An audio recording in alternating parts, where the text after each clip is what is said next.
Welcome to রিঙ্কিদির হেসেল। দেখো ভোলা মাছ নিয়ে নিয়েছি, বাটা মাছ নিয়েছি, এই দুটোরই রেসিপি হবে আজকে।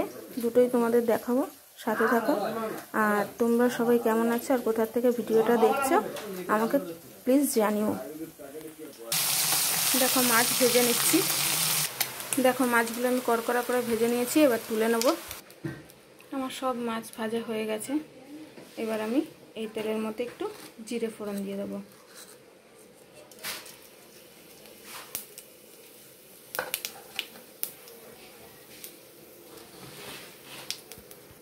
এবার দিয়ে দেবো আলুগুলো একটু ভাজা ভাজা করে নেবো। এদিকে দেখো ভোলা মাছের জন্য আমি আদা, রসুন, টমেটো, পেঁয়াজ সব বেটে নিয়েছি, কাঁচা লঙ্কা। আলু ভাজা হয়ে গেছে, এবার দিয়ে দেবো বেটে রাখা মশলাটা। আমি মশলার বাটিটা ধুয়ে একটু জল দিয়ে দিয়েছি। এবার দিয়ে দেবো পরিমাণ মতো লবণ, দিয়ে দেবো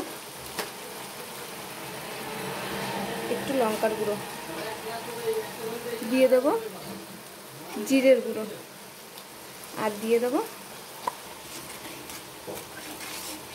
দেখো আমি এখানে হলুদ দিয়ে দিয়েছি, সব মশলা দিয়ে দিয়েছি।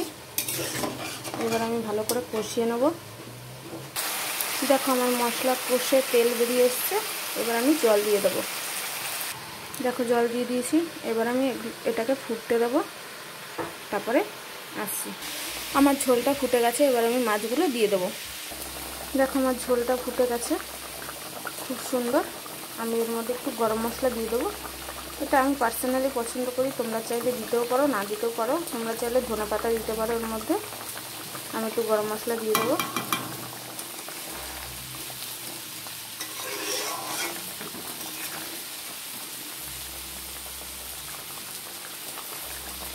দেখো আলু পুরো সেদ্ধ হয়ে গেছে। আমি এবার এটাকে নামিয়ে দেবো। তোমরা এইভাবে করে খাও, আর খেয়ে আমাকে কমেন্ট করে জানাও কেমন হয়েছে।